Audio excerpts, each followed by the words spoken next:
Hello friends, ഇന്നത്തെ എപ്പിസോഡിൽ അർച്ചനയെ രക്ഷപ്പെടുത്തിയതിന്റെ പേരിൽ നന്ദി പറയുകയാണ് സഞ്ജു ഡോക്ടറോട് കമലയെടുത്തിയും ദയാനന്ദമാഷമല. ഇത് കേട്ട സഞ്ജു ഡോക്ടർ പറഞ്ഞു, ഇതിന്റെ പേരിൽ നന്ദിയൊന്നും പറയേണ്ട ആവശ്യമില്ല. അർച്ചനയ്ക്ക് വേണ്ടി എന്ത് ചെയ്യാനും എന്ത് സഹായത്തിനും എനിക്ക് സന്തോഷമേ ഉള്ളൂ. ഇതിലൊരു നന്ദിയുടെ ആവശ്യമില്ല. അർച്ചനയെ എന്റെ കൂടെപ്പിറപ്പായി തന്നെയാണ് ഞാൻ കാണുന്നത് എന്ന് പറഞ്ഞു. അപ്പോഴേക്കും ദയാനന്ദ മാഷും മറ്റ് എല്ലാവരും സന്ധ്യ ഡോക്ടർ ചെയ്ത ആ വലിയൊരു സഹായത്തെക്കുറിച്ച് സന്തോഷത്തോടെ അറിയിച്ചു. അപ്പോഴേക്കും സന്ദീപ് പറഞ്ഞു, എന്തായാലും നമുക്ക് എല്ലാവർക്കും ഒന്ന് ഇറങ്ങിയിരിക്കാം, ഏട്ടനും ഏടത്തിക്കും എന്തെങ്കിലുമൊക്കെ സംസാരിക്കാനുണ്ടാവുമല്ലോ എന്ന് പറഞ്ഞതും ശരിയെന്ന് പറഞ്ഞ് അനൂപേട്ടനും മറ്റെല്ലാവരും റൂമിൽ നിന്ന് പുറത്തേക്ക് ഇറങ്ങി. സച്ചി മാത്രം നനച്ചായപ്പോൾ സന്ധ്യ ഡോക്ടറും പോകാനായി ഒരുങ്ങുന്ന സമയത്ത് സന്ധ്യ ഡോക്ടറുടെ കയ്യിൽ പിടിച്ചുകൊണ്ട് അർച്ചന നന്ദി പറഞ്ഞു. Doctor thanks.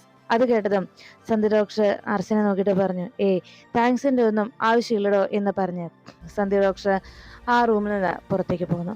പിന്നീട് കാണുന്നത് നെല്ലിശ്ശേരിയിൽ അവന്തിക വിവരങ്ങളെല്ലാം അറിഞ്ഞതിന്റെ നിരാശയിൽ ധനുഷിനെ ഫോൺ ചെയ്യുന്നു. ധനുഷ് കോളെടുത്ത ഉടൻ തന്നെ വിഷമത്തോടെ അവന്തികയോട് വിവരങ്ങൾ സംസാരിച്ചു. അവന്തിക ചോദിച്ചു, അറിഞ്ഞില്ലേ കാര്യങ്ങളൊക്കെ?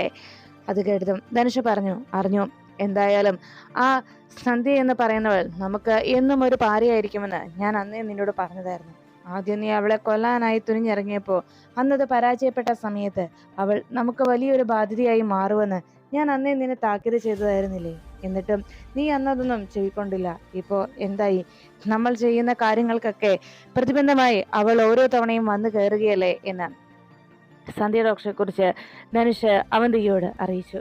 ഇനി എത്രയും വേഗം അവളുടെ കാര്യത്തിൽ ഒരു തീരുമാനം ഉണ്ടാക്കിയേ തീരുവെന്ന് ധനുഷ പറയുമ്പോൾ അവന്തിക പറഞ്ഞു, ഞാൻ പറഞ്ഞു വന്നത് എന്ന് പറഞ്ഞ് അവന്തിക മറുപടി പറയാൻ ഒരുങ്ങുമ്പോൾ അവന്തികയുടെ സംസാരം കേട്ടുകൊണ്ട് അവിടേക്ക് അനഘയെത്തി.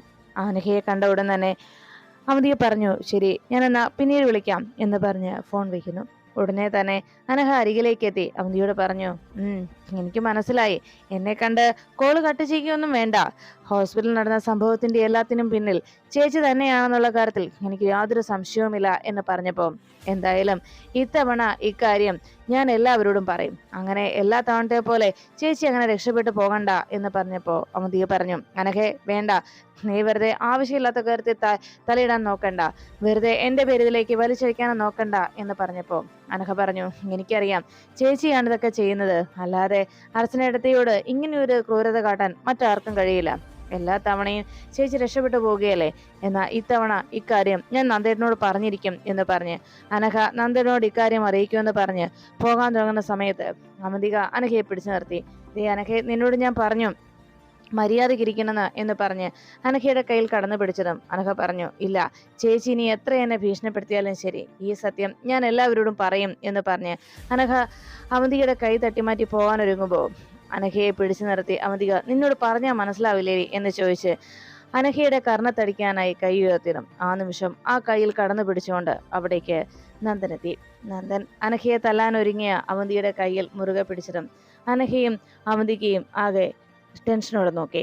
അനഘ അവന്തിക്ക് തന്റെ നേരെ കൈ ഉയർത്തിയതിന് പിന്നിലുള്ള കാരണം എന്താണെന്ന് നന്ദനോട് പറയാൻ ഒരുങ്ങിയത് കൊണ്ടാണ് ഇങ്ങനെ ഒരു ശ്രമം നടത്തിയെന്നുള്ള കാര്യം നന്ദനോട് അനഘ പറയുമോ എന്ന ആശങ്ക അവന്തിയുടെ മനസ്സിനിരട്ടി. ഉടനെ നന്ദൻ ചോദിച്ചു, എന്താ അവന്തികെ, എന്തിനാ നീ ഇപ്പൊ അനഘയെ തല്ലാനായി കൈ ഉയർത്തിയത്? അത് കേട്ടതും അവന്തിക പറഞ്ഞു, അതെ, ഇവള് പറഞ്ഞത് കേട്ടില്ലേ നന്ദേട്ടാ, ഹോസ്പിറ്റലിൽ നടന്ന സംഭവത്തിനൊക്കെ കാരണക്കാരി ഞാനാണെന്നാണ് ഇവൾ പറയുന്നത്. വെറുതെ ഇവൾ ഓരോന്നും പറഞ്ഞു പരത്തുന്ന കേട്ടില്ലേ എന്ന് ചോദിച്ചപ്പോ നന്ദൻ പറഞ്ഞു, അത് ശരി, അങ്ങനെയല്ല എന്ന് ആർക്കാ ഇത്ര സംശയമില്ലാത്തത്? അക്കാര്യത്തിൽ എന്തിനാ വെറുതെ ഒരു സംശയം? ഇത് നീ തന്നെയാ ചെയ്തതെന്ന കാര്യത്തിൽ അനഘയേക്കാൾ മുമ്പേ സംശയം എനിക്ക് തന്നെയാണുള്ളത്. ആ സംശയം അനഘ പറയുന്നതിന് മുൻപേ എന്റെ മനസ്സിൽ ഉദിച്ചതുമാണ്. എന്തായാലും ഹോസ്പിറ്റലിൽ നിന്ന് അതിന്റെ ഒരു റിപ്പോർട്ട് വന്നോട്ടെ, ആ ഡോക്ടർ സത്യാവസ്ഥ ഒന്ന് വെളിപ്പെടുത്തിക്കോട്ടെ. അങ്ങനെ വന്നു കഴിഞ്ഞാൽ നിന്റെ പേരയാൾ പറഞ്ഞാൽ പിന്നെ ഇതൊന്നും ആയിരിക്കില്ല. നിനക്ക് പിന്നെ ഇന്ന് വരെ നിന്നോട് ക്ഷമിച്ചതുപോലെ ഇനിയൊരു ക്ഷമ നിന്റെ നേരെ ഉണ്ടാവില്ല. ഓർത്തോ, ഇനി നിനക്കൊരു മാപ്പ് നൽകൽ എന്റെ ഭാഗത്തുനിന്ന് ഉണ്ടാവില്ലെന്ന് പറഞ്ഞ് നന്ദൻ അവിടെ നിന്ന് ഇറങ്ങുമ്പോൾ അനഘയും കലിയോടെ അവന്തികയെ നോക്കിയിട്ട് റൂമിൽ നിന്ന് പുറത്തേക്ക് ഇറങ്ങി. ഈ സമയം അർച്ചനയുടെ അരികിലിരുന്ന സച്ചി അർച്ചനയോട് സംസാരിച്ചു. എടോ, താൻ ഒന്നുകൊണ്ടും വിഷമിക്കണ്ട. നമുക്കൊരു കുഞ്ഞു വേകണം എന്നുള്ള ആ ആഗ്രഹമാണല്ലോ നമ്മളെ ഈ പ്രശ്നങ്ങളിലേക്കൊക്കെ എത്തിച്ചത്. എന്തായാലും ഇനി അങ്ങനെ ഒരു ആഗ്രഹം മനസ്സിലുണ്ടെങ്കിൽ പോലും അതിനുവേണ്ടി തിടുക്കമൊന്നും നമ്മൾ കാട്ടുന്നില്ല. ഇനി ഈശ്വരന്മാർ നമുക്ക് കുഞ്ഞിനെ തരുന്നെങ്കിൽ തരട്ടെ, ഇല്ലെങ്കിൽ വേണ്ടോ, നമുക്ക് തന്നെ രണ്ടുപേർക്കും സന്തോഷത്തോടു കൂടി ജീവിക്കാം, അതും മതി. അല്ലാതെ മറ്റൊരു ആഗ്രഹവും ഇനി എന്റെ മനസ്സിലില്ല എന്ന് സച്ചി പറയുമ്പോൾ അർച്ചന പറഞ്ഞു, സച്ചിയേട്ടാ, ഞാൻ പറഞ്ഞല്ലോ, എനിക്കറിയാം എന്നെക്കാളേറെ സങ്കടം സച്ചിയേട്ടനാണ് ഉള്ളതെന്ന്. ഒരു കുഞ്ഞിനെ ഏറ്റവും കൂടുതൽ ആഗ്രഹിച്ചത് സച്ചിയേട്ടനല്ലേ. അതുകൊണ്ട് തന്നെ സച്ചിയേട്ടനെ ആ ആഗ്രഹം സാധിച്ചു തരാൻ എനിക്ക് സാധിക്കുന്നുമില്ല. അതുകൊണ്ട് ഞാൻ സച്ചിയേട്ടനോട് മുമ്പ് ഞാൻ പറഞ്ഞിരുന്നല്ലോ, എനിക്ക് പകരം മറ്റൊരാളെ സച്ചിയേട്ടൻ കണ്ടെത്തണമെന്ന്. ആ അതേ അഭിപ്രായം തന്നെയാണ് ഇപ്പോഴും എനിക്കുള്ളത്. അങ്ങനെ ഒരു സമയം എത്തുമ്പോൾ തീർച്ചയായിട്ടും സച്ചിയേട്ടന്റെ ജീവിതത്തിൽ നിന്ന് ഞാൻ തന്നെ പോയിരിക്കും എന്ന് അർച്ചന സച്ചിയോട് പറഞ്ഞു. ഇത് കേട്ടതും സച്ചി അർച്ചനയോട് പറഞ്ഞു, എടോ, താൻ എന്തൊക്കെയാ പറയുന്നത് എന്ന് ചോദിച്ച് അർച്ചനയോട് സച്ചി വീണ്ടും അർച്ചനയുടെ ആ തീരുമാനത്തിൽ നിന്ന് അർച്ചനയോട് പിന്തിരിയാനായി ആവശ്യപ്പെടുന്നു. അതിനുശേഷം നെല്ലിശ്ശേരിയുടെ മുറ്റത്തേക്ക് കാറ് വന്ന് നിൽക്കുന്ന ശബ്ദം കേട്ട് വാതുക്കലേക്ക് സേതുമാധവൻ എത്തുന്നു. സച്ചിയും സന്ദീപും കാറിൽ നിന്ന് ഇറങ്ങിയതും വേഗം തന്നെ അർച്ചനയെ കാറിൽ നിന്ന് ഇറക്കാനായി അവർ അർച്ചനയ്ക്ക് അരികിലേക്ക് എത്തി. അർച്ചന കാറിൽ നിന്ന് ഇറങ്ങിയതും സച്ചിയും സന്ദീപും അർച്ചനയുടെ കയ്യിൽ ഇരുവശങ്ങളിലുമായി മാറിപ്പിടിച്ചു. രണ്ടുപേരും കൂടി അർച്ചനയെ ചേർത്ത് പിടിച്ചുകൊണ്ട് മീരയിടത്തിയും സച്ചിയും കൂടി അർച്ചനയെ ചേർത്ത് പിടിച്ച് വേഗം കാറിൽ നിന്നിറക്കി കൂടെ കൂട്ടിക്കൊണ്ടുവന്നു. വാതുക്കൽ നിന്ന് സേതുമാധവൻ അർച്ചനയുടെ അരികിലേക്ക് എത്തിയിട്ട് പറഞ്ഞു, മോളി അച്ഛനോട് ക്ഷമിക്ക്. ഇത്രയും ഒരു ഡോക്ടറാണ് അയാളെന്ന് ഞാൻ അറിഞ്ഞിരുന്നില്ല മോളെ. അച്ഛൻ കാരണമല്ലേ ഇങ്ങനെയെല്ലാം സംഭവിച്ചത്. അച്ഛനോട് മോള് ക്ഷമിക്കണം എന്ന് പറഞ്ഞപ്പോൾ അർച്ചന പറഞ്ഞു, ക്ഷമയൊന്നും ചോദിക്കേണ്ട കാര്യമില്ല അച്ഛാ, അച്ഛൻ ഇതിൽ യാതൊരു തെറ്റും ചെയ്തിട്ടില്ല എന്ന് അർച്ചന സേതുമാധവനോട് അറിയിച്ചു. എന്തായാലും ഇതൊക്കെ എൻ്റെ ജീവിതത്തിൽ സംഭവിക്കേണ്ടത് തന്നെയാണല്ലോ. കുറച്ചു നാളുകളായി ഇങ്ങനെ ഓരോന്നും എൻ്റെ ജീവിതത്തിൽ വന്നുകൊണ്ടിരിക്കുകയല്ലേ എന്ന് പറഞ്ഞ് അർച്ചന ആകെ വിഷമത്തോടെ റൂമിലേക്ക് പോകുന്നു. അർച്ചന റൂമിലേക്ക് എത്തിയതും സച്ചി അർച്ചനയെ ആ ബെഡിലിരുത്തി കുറച്ചു നേരത്തേക്ക് റെസ്റ്റ് എടുക്കാനായി അർച്ചനയോട് പറഞ്ഞു. സന്ദീപ് പറഞ്ഞു, എടുത്തി മറ്റൊന്നും ഇനി ആലോചിക്കണ്ട. അയാള് ചെയ്ത തെറ്റിനുള്ള ഫലം അയാൾക്ക് ഈശ്വരൻ കൊടുത്തോളും. എടുത്തി മറ്റൊന്നും ആലോചിച്ച് സങ്കടപ്പെടണ്ട. എല്ലാം തൽക്കാലത്തേക്ക് ഇന്ന് നടന്ന സംഭവങ്ങളെല്ലാം എടുത്തി മറക്കണമെന്ന് പറയുമ്പോൾ സച്ചിയും അർച്ചനോട് പറഞ്ഞു, അതെ, താനൊന്ന് റെസ്റ്റ് എടുക്ക്. താൻ്റെ മനസ്സൊന്ന് ഫ്രീ ആയി കഴിയുമ്പോൾ താനൊന്ന് ഫ്രഷായി കഴിയുന്ന സമയത്ത് ഞാനൊന്ന് പുറത്തു പോയിട്ട് വരാം എന്ന് പറഞ്ഞ് സച്ചി അവിടെ നിന്നിറങ്ങി.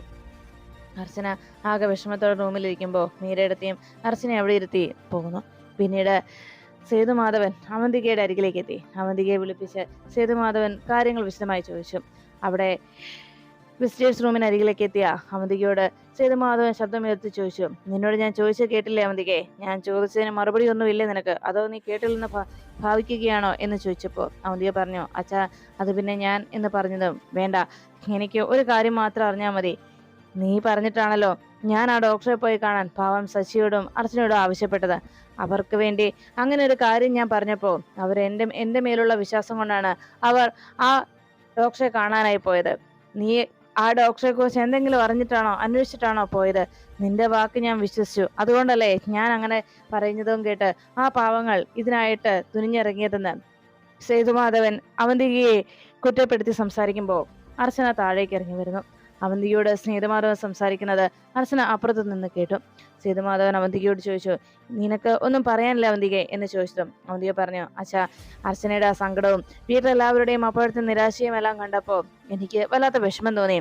അതുകൊണ്ടാണ് പെട്ടെന്ന് ഞാൻ അന്വേഷിച്ച് ഇങ്ങനെ ഒരു ഡോക്ടറെ കണ്ടതും ആ ഡോക്ടറുടെ കാര്യം അച്ഛനോട് പറഞ്ഞ് അവരോട് അറിയിച്ചതും.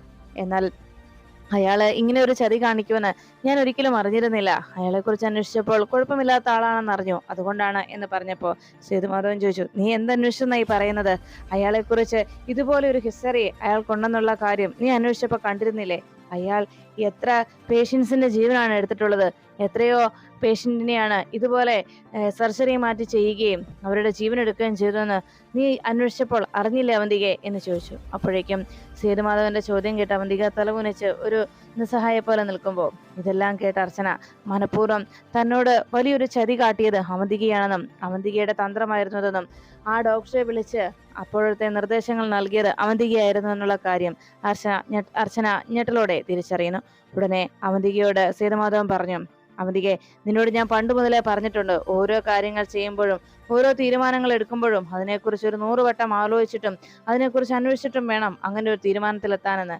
ഇനി എന്തായാലും നീ പറയുന്ന വാക്ക് ഇനി ഞാൻ വിശ്വസിക്കുകയോ അതിന്റെ മേൽ എടുത്തു ചാടുകയോ ചെയ്യില്ല എന്ന് അവന്തികയോട് സേതുമാധവൻ അറിയിച്ചപ്പോൾ അവന്തിക പറഞ്ഞു, അച്ഛാ, എനിക്ക് അർച്ചനയോട് സ്നേഹമില്ലാഞ്ഞിട്ടാണോ? അർച്ചനയുടെയും സച്ചിയുടെയും ഒക്കെ സങ്കടം കണ്ടപ്പോ അവരുടെ ആ പ്രശ്നത്തിന് ഒരു പരിഹാരം കാണാമെന്ന് മാത്രമേ ഞാൻ ചിന്തിച്ചുള്ളൂ. നമ്മുടെ കുടുംബത്തിന് ഒരു സന്തോഷം വരട്ടെ എന്ന് മാത്രമേ ഞാൻ ആലോചിച്ചുള്ളൂ. അതുകൊണ്ടാണ് ആ ഡോക്ടറെ കുറിച്ച് ഞാൻ അന്വേഷിച്ചറിഞ്ഞ് അക്കാര്യം പറഞ്ഞത്. പക്ഷെ അയാൾ ഇങ്ങനെ ഒരു ചതി ചെയ്യുമെന്നും ഇതുപോലെ ഒരു ക്രൂരതയുള്ള ആളാണെന്നും ഞാൻ അറിഞ്ഞിരുന്നില്ല അച്ഛാ എന്ന് അവന്തിക സേതുമാധവനോട് പറഞ്ഞു. അല്ലെങ്കിലും അർച്ചനയോട് എനിക്ക് എന്തിനാ അച്ഛാ വിരോധം എന്നൊക്കെ അവന്തിക സേതുമാധവന് മുന്നിൽ അഭിനയിച്ച് തകർക്കണം. പിന്നീട് അർച്ചന ഇതെല്ലാം കേട്ട് ആകെ വിഷമത്തോടെ റൂമിലേക്ക് വന്നിരുന്ന് അതെല്ലാം ഓർത്തുകൊണ്ട് അങ്ങനെ സങ്കടപ്പെട്ടിരിക്കുമ്പോൾ അനഘ അർച്ചനയ്ക്കുള്ള ഭക്ഷണവുമായി റൂമിലേക്ക് എത്തി. അർച്ചന സങ്കടത്തോടെ ഇരിക്കുമ്പോൾ പുഞ്ചിരിയോടെ അകത്തേക്ക് അനഘ കയറി വന്നു. ദാ, ഏട്ടത്തി ഭക്ഷണം കഴിക്കാൻ താഴേക്ക് വരാതിരുന്നതുകൊണ്ട് ഏട്ടത്തിക്ക് വേണ്ടി ഞാൻ എൻ്റെ സ്വന്തം കൈകൊണ്ട് ഉണ്ടാക്കിയതാണ്. ഏട്ടത്തിക്കുള്ള കഞ്ഞിയും ദാ ചമ്മന്തിയും നല്ല ചൂടുണ്ട്, ഇത് ചൂടോടെ തന്നെ കഴിക്കണം എന്ന് പറഞ്ഞതും അർച്ചന പറഞ്ഞു, അവിടെ വെച്ചേക്ക് അനഘേ. ഉടനെ അനഘ അത് ആ ടേബിളിൽ വെച്ചിട്ട് പറഞ്ഞു, ഏട്ടത്തി, ഇത് ചൂട് പോകുന്നതിന് മുമ്പ് കഴിക്കണം കേട്ടോ, വെറുതെ ഇതിവിടെ വെച്ചിരിക്കരുത് എന്ന് പറഞ്ഞു. ഇല്ല, ഞാൻ കഴിച്ചോളാം എന്ന് അർച്ചന അനഘയോട് പറഞ്ഞു. ശരിയെന്ന് പറഞ്ഞ് അർച്ചനയുടെ അരികിൽ നിന്ന് അനഘ പുറത്തേക്ക് ഇറങ്ങി പോകുമ്പോൾ അവന്തിക അർച്ചനയുടെ റൂമിലേക്ക് എത്തി. വാതിക്കലേക്ക് എത്തിയ അനഘ അവന്തികയെ കണ്ടതും കലിയോടെ അനഘ അവന്തികയെ ഒന്ന് നോക്കി. അവന്തിക ഒട്ടും ഇഷ്ടപ്പെടാത്ത രീതിയിൽ അനഘയെ നോക്കിയിട്ട് വേഗം അർച്ചനയുടെ അരികിലേക്ക് കയറി ചെന്നു. അർച്ചന അവന്തികയെ കണ്ടതും ആകെ കലിയോടെ അവന്തികയെ നോക്കി. ഉടനെ തന്നെ അവന്തിക അരികിലേക്ക് എത്തിയിട്ട് പറഞ്ഞു, അല്ല, നിന്നെ താഴേക്ക് ഒന്നും കാണാതിരുന്നത് കൊണ്ടാണ് ഞാൻ ഇവിടേക്ക് വന്നത്. പുറത്തോട്ടൊന്നും നീ ഇറങ്ങിയില്ലല്ലോ, അതുകൊണ്ടാ നിന്നെ കണ്ട് ഒന്ന് സംസാരിക്കാമെന്ന് കരുതി ഞാൻ മുറിയിലേക്ക് എത്തിയത്. സത്യത്തിൽ നിന്റെ ഇപ്പോഴത്തെ അവസ്ഥയിൽ എനിക്ക് വല്ലാത്ത വിഷമമുണ്ട്. ഇന്നീ വാർത്ത അറിഞ്ഞപ്പോൾ ഞാൻ വിചാരിച്ചിരുന്നത് ഈ ലോകത്തെ ഏറ്റവും വലിയ ക്രൂരത കാട്ടുന്ന ദുഷ്ടയായ സ്ത്രീ ഞാനാണെന്നാണ്. പക്ഷേ എന്നെക്കാളും ക്രൂരത കാട്ടുന്നവർ വേറെയുണ്ട് എന്ന് ഇന്നെനിക്ക് മനസ്സിലായി. ഉടനെ അർച്ചന പറഞ്ഞു, അതെ, ഇവിടെ നിന്ന് കൂടുതൽ അഭിനയം കാഴ്ചവെക്കാതെ ഇറങ്ങി പോകാൻ നോക്ക് എന്ന് അർച്ചന പറഞ്ഞത് അവന്തിക പറഞ്ഞു, നീ എന്നെ ഇങ്ങനെ ആട്ടി ഇറക്കരുത് അർച്ചനെ, ഞാൻ നിന്നോട് സംസാരിക്കാനായി വന്നതല്ലേ.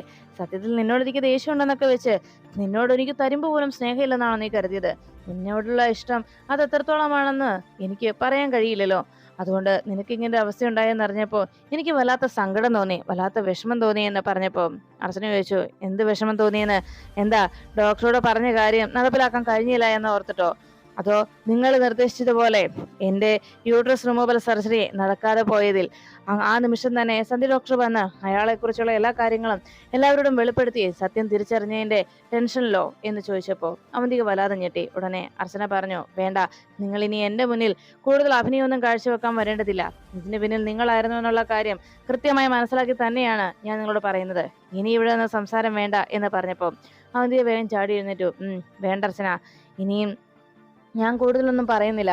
നിനക്ക് ഞാൻ എത്ര പറഞ്ഞാലും ഞാൻ നിന്റെ മുന്നിൽ കുറ്റക്കാരിയും എന്നോടുള്ള സംശയവും നിന്റെ മനസ്സിലുള്ളത് കൊണ്ട് ഞാനാണിത് ചെയ്തതെന്നുള്ള ചിന്തയല്ലേ നിനക്കുണ്ടാവുകയുള്ളൂ. അതുകൊണ്ട് ഞാൻ പോവാ എന്ന് പറഞ്ഞ് അവിടെ നിന്ന് എഴുന്നേറ്റ് അവന്തിക പോകാൻ ഒരുങ്ങി. ഉടനെ അർച്ചന പറഞ്ഞു, അവിടെ നിന്നേ, നിങ്ങൾ പോകാൻ വരട്ടെ എന്ന് പറഞ്ഞതും ഉടനെ അർച്ചന എന്തിനാ തന്നോട് അവിടെ നിൽക്കാൻ പറഞ്ഞെന്ന സംശയത്തിൽ അവന്തിക നോക്കി. വേഗം അർച്ചന വാതിക്കലേക്ക് എത്തി തന്റെ റൂമിന്റെ വാതിൽ അടച്ച് അത് ലോക്ക് ചെയ്തു. അർച്ചന ലോക്ക് ചെയ്യുന്ന കണ്ടതോടെ അവന്തികയുടെ മനസ്സിൽ കൂടുതൽ ആശങ്കയായി. എന്തായിരിക്കും ഇനി അർച്ചനയുടെ നീക്കമെന്നോർത്ത് മനസ്സിൽ ഒരൽപ്പം ചങ്കിടിപ്പോടെ അർച്ചനയെ നോക്കി അവന്തിക നിന്നു. അർച്ചന കലിയോടെ അവന്തികയുടെ അരികിലേക്ക് എത്തി. എന്നിട്ട് പറഞ്ഞു, അതെ, ഇങ്ങനെ ഒരു ക്രൂരത കാട്ടിയത് നിങ്ങളാണെന്ന് അറിഞ്ഞപ്പോൾ മുതൽ നിങ്ങൾക്കായിട്ടൊരു സമ്മാനം ഞാൻ കയ്യിൽ കരുതി വെച്ചിരുന്നു. എന്നാൽ എപ്പോഴെങ്കിലും അതിനൊരു സാഹചര്യവും അവസരവും ഒത്തുവരുമെന്ന് എനിക്ക് ഉറപ്പായിരുന്നു. അതുകൊണ്ടാണ് ഞാനിവിടെ കാത്തിരുന്നത്. എന്നാൽ ഇപ്പോൾ അതിന് പറ്റിയൊരു സന്ദർഭം വന്നപ്പോൾ അത് കയ്യോടെ തന്നെ വാങ്ങിച്ചു എന്ന് പറഞ്ഞ് അർച്ചന അവന്തികയുടെ കാരണത്തടിക്കണം. അവന്തിക ഞെട്ടിലോടെ അർച്ചനയെ നോക്കുമ്പോൾ അർച്ചന പറഞ്ഞു, ഒന്നിൽ ഞാൻ തീർക്കാൻ ആഗ്രഹിച്ചതല്ല, പക്ഷെ ഒന്നുകൊണ്ട് ഞാൻ നിർത്തുകയാണ്. നിങ്ങളെപ്പോലെ ഒരു സ്ത്രീ, നിങ്ങളൊരു സ്ത്രീയല്ല. ഒരിക്കലും ഒരു സ്ത്രീയും മറ്റൊരു സ്ത്രീയോട് ഇങ്ങനെ ഒരു ക്രൂരത കാട്ടില്ല. ഒരു സ്ത്രീക്കും ആവില്ല ഇങ്ങനെ പെരുമാറാൻ. അതുകൊണ്ട് തന്നെ നിങ്ങൾ മനുഷ്യകുലത്തിൽ പോലും പിറന്നതല്ല, മനുഷ്യ ജന്മം പോലും അല്ല നിങ്ങളുടേത്. ശരിക്കും മൃഗമാണ് നിങ്ങൾ, മൃഗം. ഇനി മേലാൽ നിങ്ങൾ എന്റെ കൺമുന്നിൽ വന്നു പോകരുത്. ഇനി ഇതുപോലുള്ള പ്രവർത്തികൾ നിങ്ങളുടെ ഭാഗത്തു നിന്നുണ്ടായാൽ അപ്പപ്പോ ഇതുപോലെ തന്നെയുള്ള സമ്മാനങ്ങൾ നിങ്ങൾക്ക് ഞാൻ നൽകിയിരിക്കുമെന്ന് അർച്ചന അവന്തികയോട് പറയുമ്പോൾ ശശി വേഗം വാതിക്കലേക്ക് എത്തി. അർച്ചന എന്ന് വിളിച്ച് ശശി ഡോറിൽ മുട്ടുന്ന ശബ്ദം കേട്ടതോടെ അവന്തിക ഒന്നും മിണ്ടാനാകാതെ അർച്ചനയുടെ തല്ല് വാങ്ങിച്ച് കീശയിലിട്ട് തന്റെ കർണത്തൊന്ന് തലോടിക്കൊണ്ട് വേദനയൊക്കെ കടിച്ചമർത്തി അവന്തിക അങ്ങനെ നിന്നു. വേഗം അർച്ചന സച്ചിക്ക് സംശയം തോന്നാതിരിക്കാൻ വേഗം ചെന്ന് വാതിൽ തുറന്നു. അർച്ചനയെ കണ്ട് സച്ചി ഒന്ന് പുഞ്ചിരിയോടെ അർച്ചന നോക്കിയതിനു ശേഷം അകത്ത് നിൽക്കുന്ന അവന്തിയെ കണ്ടതോടെ മുഖത്ത് ചെറിയൊരു ചിരി വരുത്തി അവന്തിക ആകെ ചമ്മലോടെ സച്ചിയെ നോക്കി. അവന്തിയെ കണ്ടതോടെ സച്ചിക്ക് ആകെ സംശയമായി. ഉടനെ അവന്തിക ഒന്നും മിണ്ടാതെ റൂമിൽ നിന്ന് ഇറങ്ങിപ്പോയതും സച്ചി അർച്ചനയോട് സംശയത്തോടെ ചോദിച്ചു, അല്ല ഏട്ടത്തി എന്താ ഇവിടെ? ഉടനെ അർച്ചന പറഞ്ഞു, അല്ല എനിക്കുള്ള ഫുഡ് തരാൻ വന്നതാ ഏട്ടത്തി. അപ്പോഴേക്കും അവിടെ അനഘ കൊണ്ടുവന്ന് വെച്ചിരിക്കുന്ന കഞ്ഞി കണ്ടതോടെ സച്ചിക്ക് അത് വിശ്വാസമായി. വേഗം സച്ചി പറഞ്ഞു, ആ എങ്കി വാ, താനെന്താ കഴിക്കാതിരുന്നേ എന്ന് ചോദിച്ചതും കുറച്ച് കഴിഞ്ഞിട്ട് മതിയെന്ന് വിചാരിച്ചു എന്ന് അർച്ചന പറഞ്ഞപ്പോ സച്ചി പറഞ്ഞു, അത് വേണ്ട, താനിങ്ങി വന്നേ, നല്ല ചുട്ടരച്ച ചമ്മന്തിയും കഞ്ഞിയല്ലേ, ഞാൻ തനിക്ക് എടുത്തു തരാം, വാടോ എന്ന് പറഞ്ഞ് അർച്ചനയെ വിളിച്ച് ആ ബെഡിലിരുത്തി സച്ചി തന്നെ അർച്ചനയ്ക്ക് സ്നേഹത്തോടെ ഭക്ഷണം കൊടുക്കുന്നു. അർച്ചനയുടെ കണ്ണുകൾ നിറയുന്നത് കണ്ട് സച്ചി ചോദിച്ചു, എന്താടോ, എന്താ പറ്റിയത്? പെട്ടെന്ന് അർച്ചന എഴുന്നേറ്റ് സച്ചിയുടെ നെഞ്ചിലേക്ക് ചേർന്ന് പൊട്ടിക്കരയുന്നു. ഇത് കണ്ടതോടെ സച്ചി പറഞ്ഞു, എടോ താൻ എന്തിനാ ഇങ്ങനെ സങ്കടപ്പെടുന്നത്? നമ്മുടെ ജീവിതത്തിൽ ഇങ്ങനെ ഓരോരോ പ്രതിസന്ധികളും സന്ദർഭങ്ങളും പരീക്ഷണങ്ങളും ഉണ്ടാവും. അതൊക്കെ നമ്മൾ തരണം ചെയ്യും. ഇന്ന് അതിനൊന്നും സംഭവിച്ചില്ലല്ലോടോ. നമ്മൾ പ്രാർത്ഥിക്കുന്ന ദൈവങ്ങൾ നമുക്കൊപ്പമില്ലേ? താൻ വിഷമിക്കാതെ എന്ന് പറഞ്ഞ് അർച്ചനയുടെ കണ്ണുതീര് തുടച്ച് സച്ചി അർച്ചനയെ സ്നേഹത്തോടെ ഭക്ഷണം മൂട്ടുന്നു. അങ്ങനെ സച്ചി വാരി കൊടുക്കുന്ന ആ കഞ്ഞി കഴിച്ചുകൊണ്ട് അർച്ചന സച്ചിയെ നോക്കി പുഞ്ചിരിച്ചു. പിന്നീട് റൂമിലേക്ക് എത്തിയ അവന്തിയുടെ മനസ്സിൽ അർച്ചന തനിക്ക് തന്ന ആ സമ്മാനം അത് വീണ്ടും വീണ്ടും ഒരു തിരമാല കണക്കെ അവന്തികയുടെ മനസ്സിലേക്ക് അലയടിച്ച് കയറുകയും അവന്തിക തന്റെ കവിളത്ത് പൊത്തിപ്പിടിച്ച് തനിക്ക് തന്ന ആ അടി അതിന് തിരിച്ചടി അവൾക്ക് നൽകിയിരിക്കുമെന്നുള്ള പ്രതികാര ബുദ്ധി വീണ്ടും അവന്തികയുടെ മനസ്സിൽ ഉറഞ്ഞുകൂടി. പിറ്റേന്ന് രാവിലെ സേതുമാധവൻ ഡോർ തുറന്ന് പുറത്തേക്ക് ഇറങ്ങിയത് റൂമിലെ ലൈറ്റ്സ് ഒന്നും ഓഫ് ആയിട്ടില്ല. എന്നും രാവിലെ പൂജാമുറിയിൽ എഴുന്നേറ്റ് വന്നാൽ ഉടൻ തന്നെ പൂജാമുറിയിൽ കണി കാണുന്നത് നിറഞ്ഞു നിൽക്കുന്ന ദീപങ്ങൾക്കിടയിൽ പ്രകാശിച്ചു നിൽക്കുന്ന കൃഷ്ണവിഗ്രഹം. എന്നാൽ ഇന്ന് അങ്ങനെ ഒരു കാഴ്ച സേതുമാധവന് കാണാൻ കഴിഞ്ഞില്ല. നിലവിളക്കൊന്നും ആരും തെളിയിച്ചിട്ടില്ല. അകത്തെ ബൾബുകളെല്ലാം തന്നെ ഇപ്പോഴും ഓണായി തന്നെ കിടക്കുന്നു. എന്താ സംഭവിച്ചെന്നറിയാതെ സേതുമാധവൻ എല്ലായിടത്തേക്കും നോക്കി. അർച്ചന മോള് എഴുന്നേറ്റിട്ടില്ലേ? അർച്ചന എഴുന്നേറ്റതിന്റെ ലക്ഷണങ്ങളായിരുന്നു മുമ്പ് താൻ കാണാറുണ്ടായിരുന്ന ആ മനോഹരമായ കാഴ്ച. എന്നാൽ ഇന്നത്തെ ഈ ദിവസം ആ വീട്ടിലേക്ക് വന്ന് നോക്കിയപ്പോൾ കാണുന്ന കാഴ്ചകൾ കണ്ട് സേതുമാധവനാകെ സംശയമായി. അർച്ചന എഴുന്നേൽക്കാത്തതിന്റെ കുഴപ്പങ്ങളാണല്ലോ ഇതെല്ലാം എന്ന രീതിയിൽ അർച്ചനയുടെ ആ ഐശ്വര്യം അത് ആ വീട്ടിൽ ഇന്ന് നിറഞ്ഞു നിൽക്കുന്നില്ല എന്ന് മനസ്സിലാക്കിയ സേതുമാധവൻ സംശയത്തോടെ പുറത്തേക്ക് ഇറങ്ങി നോക്കി. ന്യൂസ് പേപ്പർ എല്ലാം പലതും പലതിടത്തായി അവിടെ ന്യൂസ് പേപ്പർ ബോയ് വലിച്ചെറിഞ്ഞ നിലയിൽ തന്നെ ആ ന്യൂസ് പേപ്പറുകൾ മുറ്റത്തെല്ലാം കിടക്കുന്നു. സേതുമാധവൻ അതെല്ലാം വന്ന് പതിയെ കയ്യിലേക്കെടുത്ത് ആകെ സംശയത്തോടെ തന്റെ വീടിന്റെ ഇപ്പോഴത്തെ അവസ്ഥയെക്കുറിച്ച് ഓർത്ത് സങ്കടത്തോടെ പിന്നിലേക്ക് നോക്കി നിന്നു. അതിനുശേഷം അർച്ചനയെ എവിടെ പോയെന്നുള്ള സംശയമായി എല്ലാവർക്കും. കുറെ സമയങ്ങൾക്ക് ശേഷം അർച്ചനയെ ആ വീട്ടിലെങ്ങും കാണാതായതോടെ സേതുമാധവൻ അനഘയോട് ചോദിച്ചു, മോളെ അനഘയെ, അർച്ചനയെ വന്നില്ലേ? എവിടെ പോയി അർച്ചന എന്ന് അന്വേഷിച്ചിട്ടും അനഘ വേഗം കിച്ചണിലേക്ക് വന്നു നോക്കി. ഇവിടെ ഇല്ലല്ലോ. പിന്നീട് സച്ചിയുടെ അടുത്ത് എന്ന് അനഘ സച്ചിയെ വിളിച്ചു. സച്ചിയേട്ടാ, എടുത്തി എന്തിയേ എന്ന് ചോദിച്ചിട്ടും അർച്ചനയെ വേഗം എഴുന്നേറ്റ് സച്ചിയെ തന്റെ അരികിലായി നോക്കി. അവിടെയെങ്ങും അർച്ചനയെ കാണാതായതോടെ സച്ചിക്കും ആകെ സംശയമായി. അർച്ചന ഇവിടെ ഇല്ലല്ലോ, താഴെ കിച്ചണിലില്ലേന്ന് ചോദിച്ചപ്പോൾ അങ്ങനെ ഓരോരുത്തരിലും അർച്ചന ആ വീട്ടിലില്ല എന്നുള്ള സത്യം ബോധ്യമായി തോന്നുന്നു. ഓരോരുത്തരും അർച്ചനയെ എല്ലായിടത്തും അന്വേഷിച്ചു. പക്ഷെ എങ്ങും തന്നെ അർച്ചനയെ കണ്ടെത്താൻ അവർക്ക് കഴിഞ്ഞില്ല. അവസാനം അനഘ വന്ന് എല്ലാവരോടുമായി പറഞ്ഞു, ഒരു കാര്യം ഉറപ്പാണ്, നമ്മൾ എല്ലാവരും എഴുന്നേൽക്കുന്നതിന് മുമ്പ് എല്ലാവരും ഉറക്കമായപ്പോ നേരം പുലരുന്നതിന് മുൻപ് ഏട്ടത്തി ഈ വീട് വിട്ടു പോയിട്ടുണ്ട്. അതിന്റെ ലക്ഷണങ്ങളാണ് ഇവിടെ കണ്ടതെല്ലാം തന്നെ. ഏട്ടത്തി എന്തായാലും ഈ വീട്ടിലില്ല, അത് തീർച്ച. അത് കേട്ടതും എല്ലാവർക്കും ആകെ ആശങ്കയായി. അർച്ചന പിന്നെ എവിടെ പോയി എന്ന് സംശയത്തോടെ ചോദിക്കുമ്പോൾ അർച്ചന ഒരു ദൂരയാത്രയ്ക്ക് പോകുന്നത് പോലെ തന്റെ മനസ്സിന്റെ ആശങ്കകളെല്ലാം ഇറക്കി വെക്കാനും സച്ചിയേട്ടന്റെ ജീവിതത്തിൽ തനിക്കിനി എന്താണ് സ്ഥാനം എന്നുള്ള ആ ഒരു നിർണയം ഉറപ്പിക്കുന്നതിന് വേണ്ടിയും സച്ചിയേട്ടന്റെ ജീവിതത്തിലെ തന്റെ സ്ഥാനം എന്താണെന്ന് ഉറപ്പാക്കുന്നതിന് വേണ്ടിയുമുള്ള ഒരു ദീർഘയാത്രയ്ക്കായി അർച്ചന പുറപ്പെട്ടിരിക്കുന്നു.